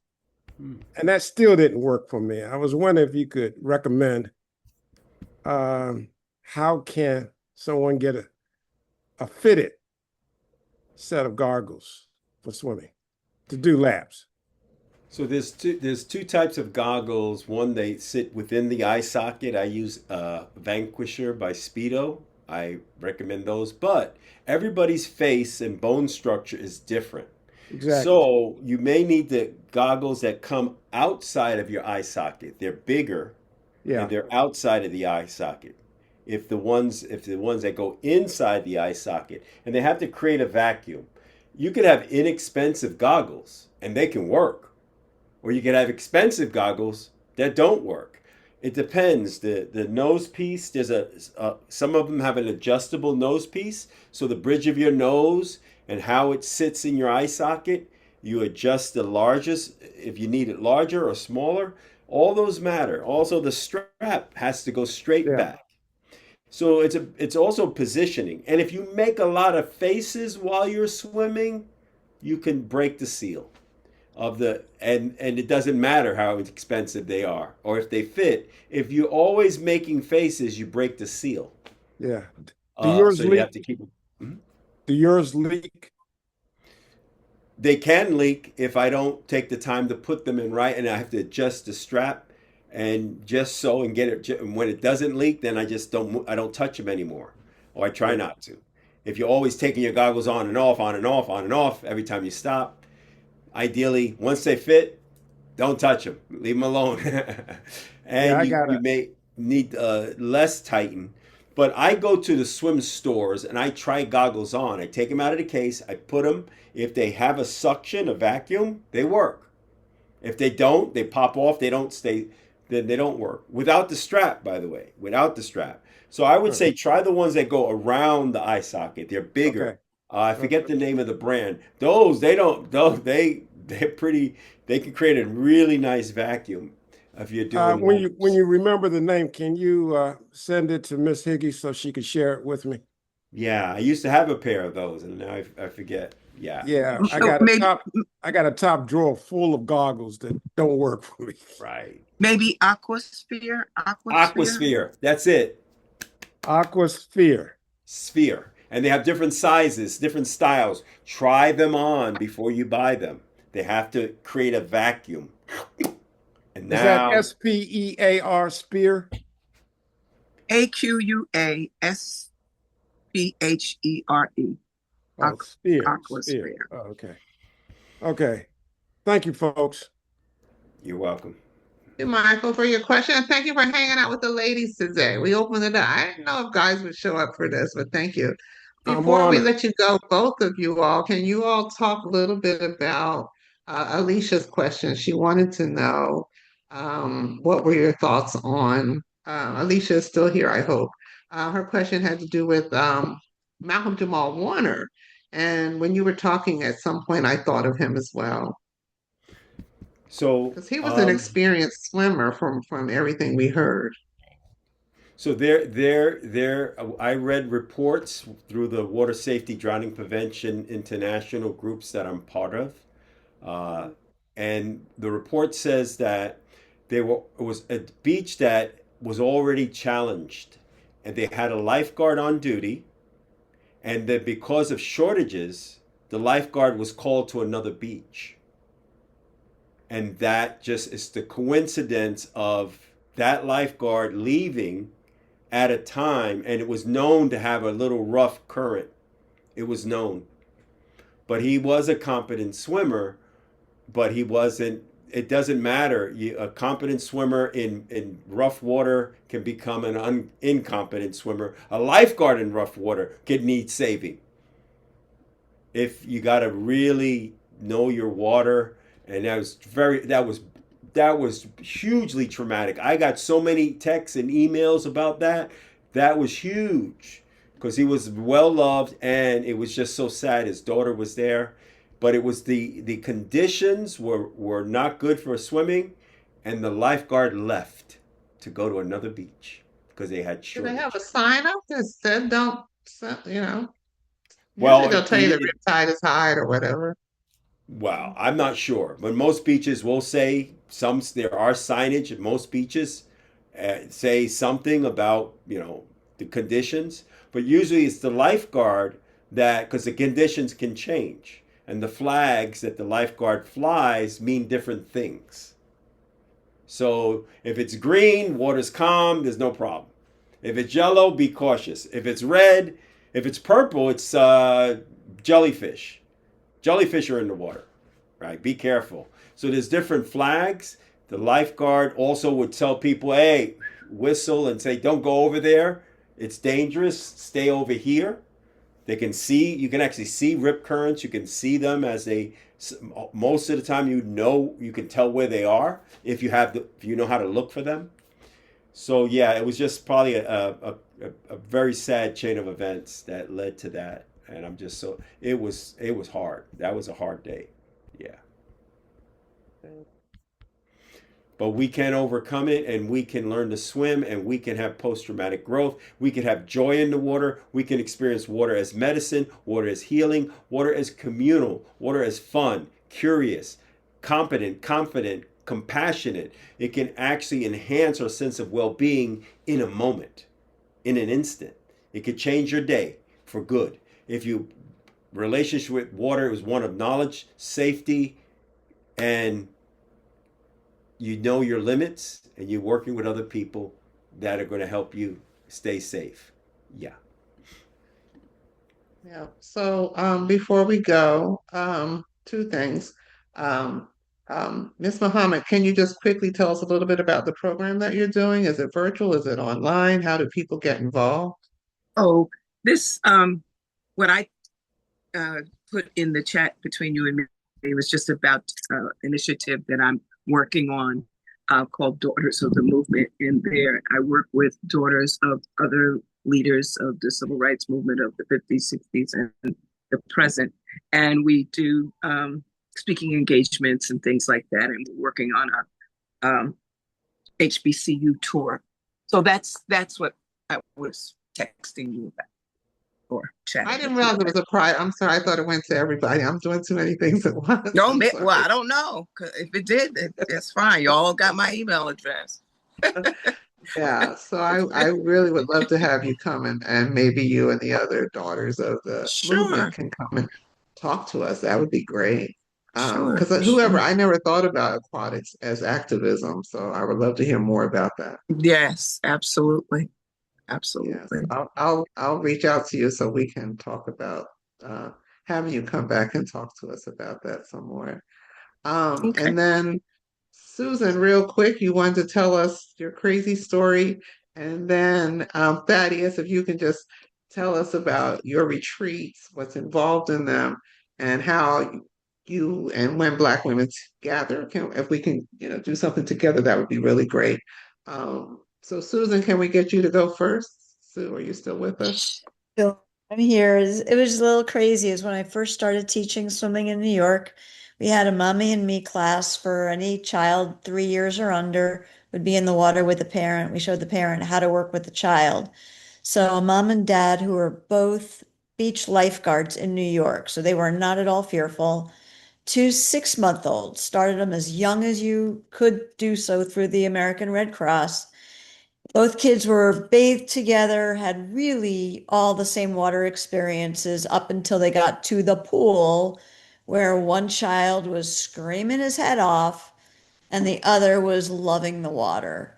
So at that point in time, we all agreed, we then, from that moment on, believed in prior life experience because there was no other logical explanation. And Shirley MacLaine became my favorite actress.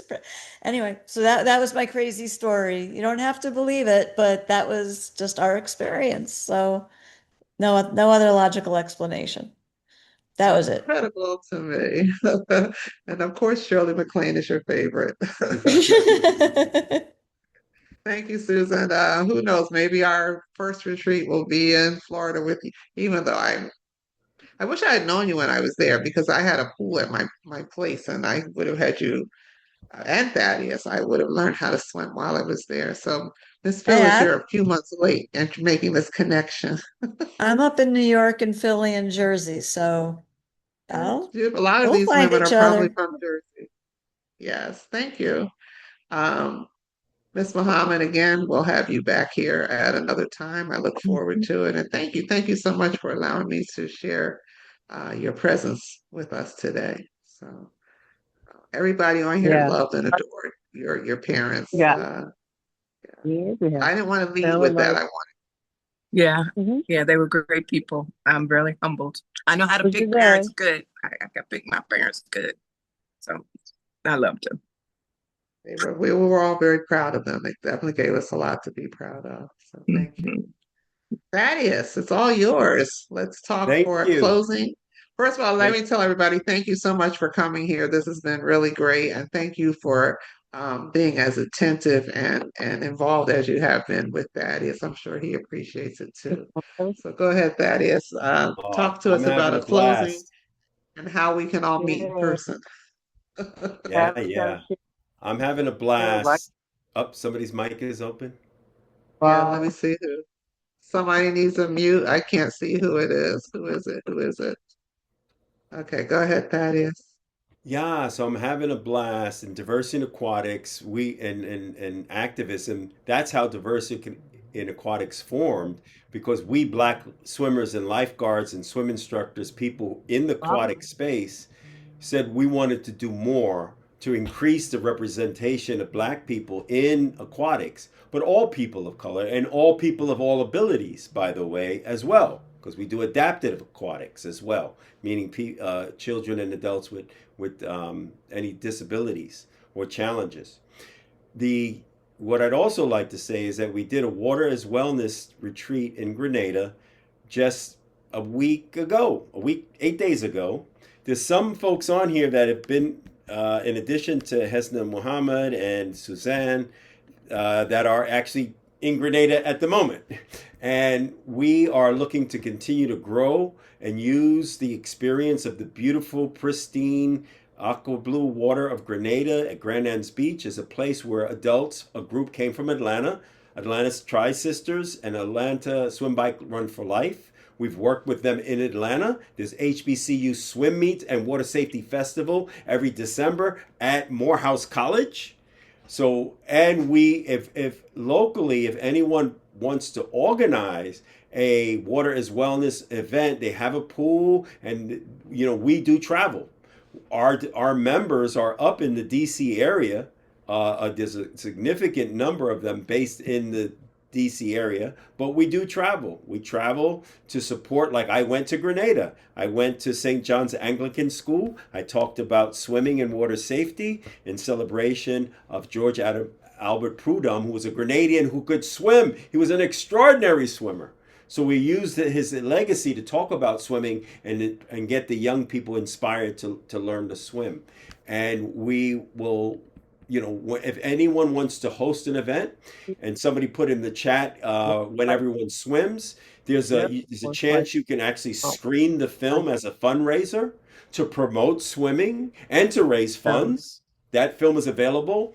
You can go to wheneveryone.swims.org or .com, or Diversity in Aquatics is posted on our website.